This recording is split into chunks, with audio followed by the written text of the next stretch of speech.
Hi everyone, welcome to Must Read Monday. My name is Dabney. I'm a young adult librarian with the Twin Lakes Libraries and I use they, them pronouns. So I just recorded a whole video and then it didn't save, so we're doing this again.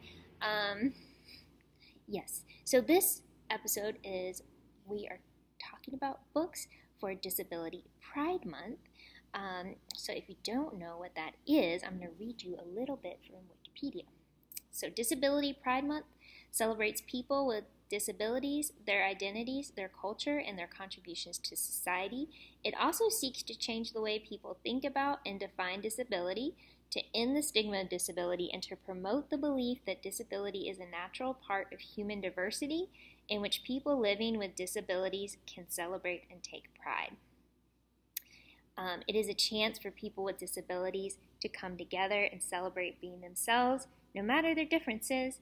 It is also a chance to raise awareness of the challenges they face every day to be treated equally.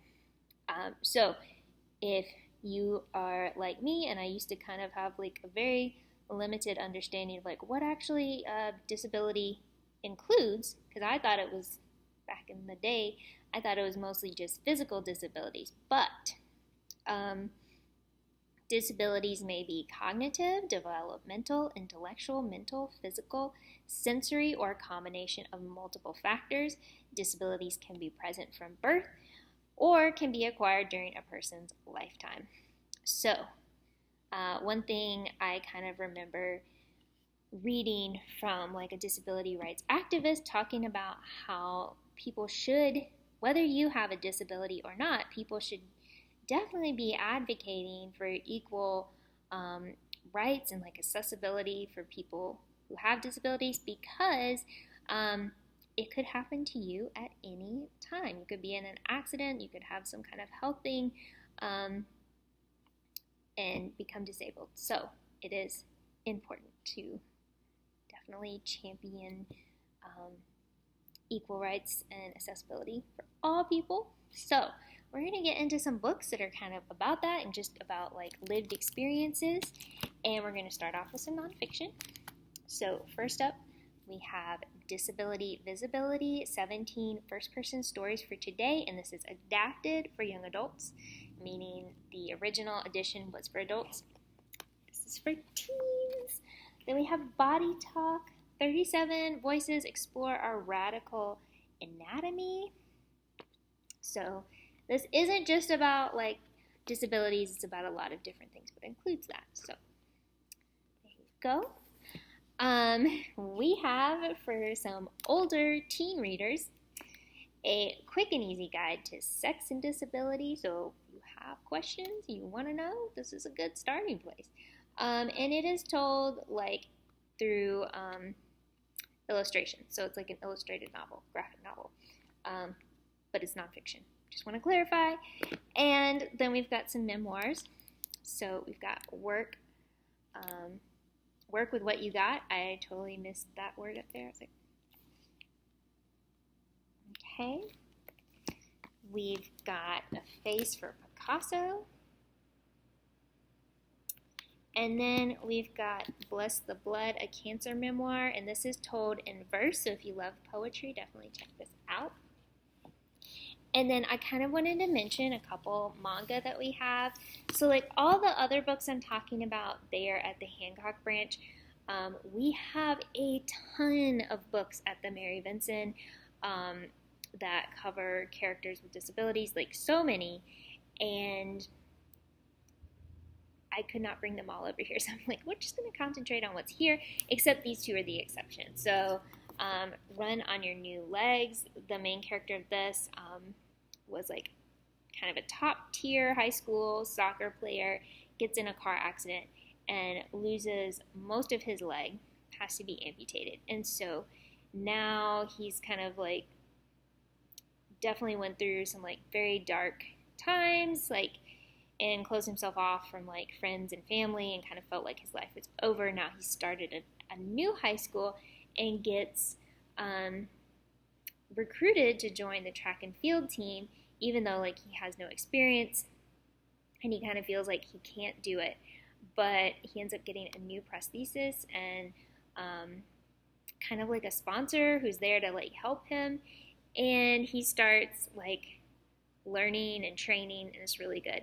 I also like it because it's set like in 2020, so you get to see how these characters deal with the pandemic and everything. So I hear the Sunspot. This one is really cute. This is not the first volume. There's like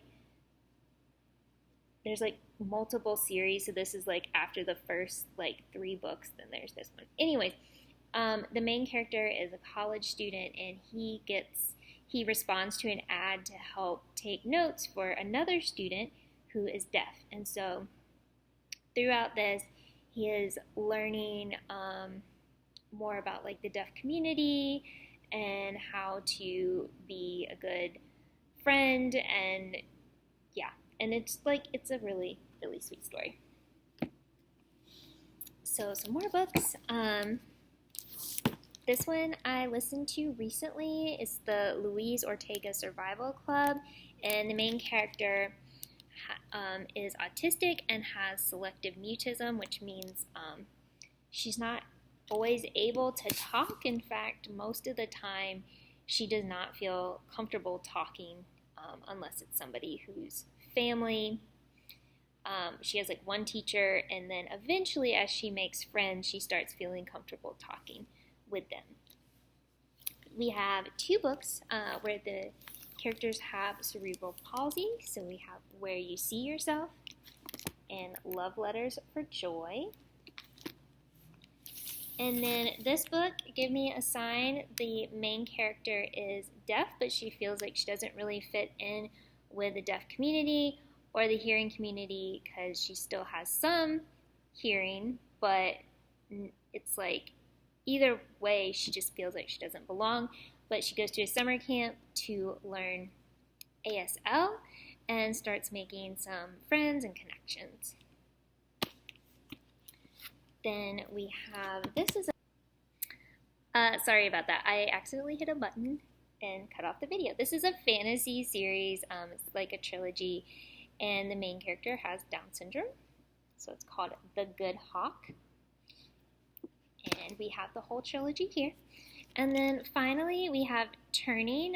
The main character is a ballerina named Jeannie. She falls from a 3rd story, like the roof of the 3rd story building, and loses like the use of her legs, and so she's kind of feels like she's done, like she no longer sees herself as a ballerina, and this is very like crushing for her.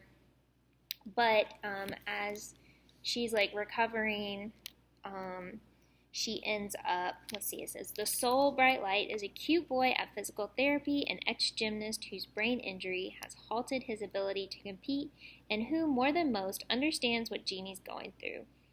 So, yes. So those are some recs. Again, like I said, that just here at the Hancock branch. There's even some that like aren't included because like they were checked out. And there's so much more at the Mary Vincent, and I'm going to have some reading list link that you can check out too. So yeah, let me know if you have any good recs. For me, that would be great. And I was just going to mention, because in this case, you know, this is somebody who falls, and like that's how they get their disability, and that's kind of like I had a similar, not really the same thing because that's horrific. But yeah, I fell from like 2 stories and I broke my arm up here. So now I had surgery and had some hardware put in, and still limited range of motion. I'm still doing at-home physical therapy, probably always will be. It's been a learning process for me to learn kind of about all of the stuff with the healthcare system and going to physical therapy and kind of getting to meet other people through that and hearing their stories. So definitely, you know, read some stories, get some perspectives, and yeah, celebrate Disability Pride Month.